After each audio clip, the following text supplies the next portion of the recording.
Accounts exam കഴിഞ്ഞ് ഇന്നിപ്പോൾ നിങ്ങൾ ആ ഒരു സ്റ്റഡി ലീവിൻ്റെ ദിവസമാണ്, നാളെ ലോ ആണ്. ഇന്നലത്തെ paper no matter how it went അതിനെപ്പറ്റി ചിന്തിച്ചാണ്ട് ഇനി ഞാൻ വിചാരിച്ച മാതിരി നടന്നില്ല, അപ്പോൾ ആകെ ഡൗണായി അടുത്ത പ്രിപ്പറേഷൻസിനെ ബാധിക്കുക, അങ്ങനത്തെ സിറ്റുവേഷൻസ് ഉണ്ടാക്കാതൊക്കെ. ICA പൊതുവേ ചിലപ്പോൾ മൈൻഡ് ഗെയിംസൊക്കെ കളിക്കും. ഫസ്റ്റ് എക്സാം നിങ്ങൾക്ക് വിചാരിച്ച പോലെ ആക്കാതെ നിങ്ങളാകെ മോട്ടിവേഷൻ ലെവലാണ് താത്തിയിട്ട് അത് നിങ്ങൾക്ക് തന്നെ റിയലൈസ് ചെയ്യാൻ തുടങ്ങും. എക്സാം ഹാളിൽ പോകുമ്പോൾ പലപ്പോഴും നിങ്ങൾ സെക്കൻഡ് ഡേ ചിലപ്പോൾ ഫസ്റ്റ് ഡേ കാണുന്ന അത്ര പെർസെൻറ്റേജ് സ്റ്റുഡൻസ് ചിലപ്പോൾ വന്നിട്ടുണ്ടാവില്ല. കുറേ പേര് ലീവായിട്ടൊക്കെ ഉണ്ടാവും. ആദ്യത്തെ ദിവസം തന്നെ ഹോപ്പ് ലീവ് ചെയ്യും. അതിന് നിൽക്കരുത്.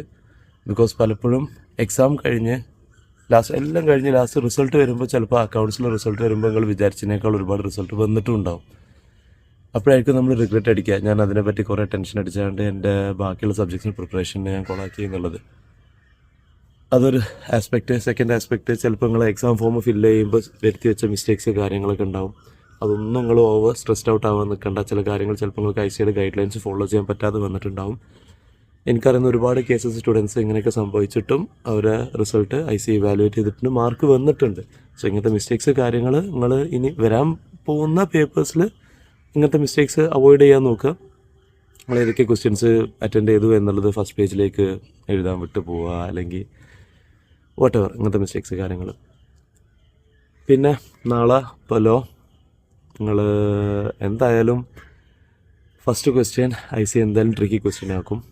അപ്പോൾ അത് ആദ്യം തന്നെ പോയി വായിച്ച് പാനിക് ആവാൻ നിൽക്കരുത്, അല്ലെങ്കിൽ ഹോപ്പ് വിടാൻ നിൽക്കരുത്. അതെന്തായാലും കമ്പൽസറിയാണ്. നമ്മളെ കൂൾ ഓഫ് ടൈമിൽ എന്തായാലും വായിക്കാൻ നിൽക്കരുത്. Plus it is not necessary നിങ്ങൾ അതന്നെ ഫസ്റ്റ് തന്നെ അറ്റൻഡ് ചെയ്യണം എന്നുള്ളതും. അപ്പോൾ start with your best answers. MCക്കും പൊതുവെ ട്രിക്കി ആവും എന്ന് പ്രതീക്ഷിക്കുക. കുറച്ച് ടൈം എടുക്കുന്ന ടൈപ്പ് ക്വസ്റ്റ്യൻസ് ആയിരിക്കും പൊതുവെ. ഇപ്പോൾ റീസെൻ്റ്ലി വന്ന RTPയിൽ എല്ലാത്തിലും അവർ ചോദിക്കുന്ന മെത്തേഡ് അങ്ങനത്തതാണ്. അപ്പോൾ അതും കുറേ ലെങ്തി ക്വസ്റ്റ്യൻസ് ആയിട്ട് കാണുകയാണെങ്കിൽ ഫുള്ള് സ്റ്റോറി വായിച്ചിട്ട് അറ്റൻഡ് ചെയ്യാൻ നിൽക്കാതെ ലാസ്റ്റ് റിക്വയർമെൻറ്റ് എന്താണെന്ന് ഫസ്റ്റ് നോക്കിയിട്ട് പിന്നെ സ്റ്റോറി വായിക്കുക. അതും എല്ലാ MCQ പോയിൻറ്റ്സും നിങ്ങൾ വായിച്ചു എന്നുള്ളത് തന്നെ ഉറപ്പ് വരുത്തുക. ബാക്കി പൊതുവെ എല്ലാ എക്സാമിനും പറഞ്ഞ പോലെ തന്നെ ബ്ലാക്ക് പെന്ന് കുറച്ച് എക്സ്ട്രാ ബ്ലാക്ക് പെൻ തന്നെ കൊണ്ടുപോകുക. കാൽക്കുലേറ്ററും കൊണ്ടുപോകുക. ലോ എക്സാമാണ്, തിയറിയാണ് എന്നുകൊണ്ട് കാൽക്കുലേറ്റർ കൊണ്ടുപോകാതിരിക്കരുത്. ചില സിറ്റുവേഷൻസ് നമുക്ക് കാൽക്കുലേഷൻ്റെ ക്വസ്റ്റ്യൻസ് ഒക്കെ വരും.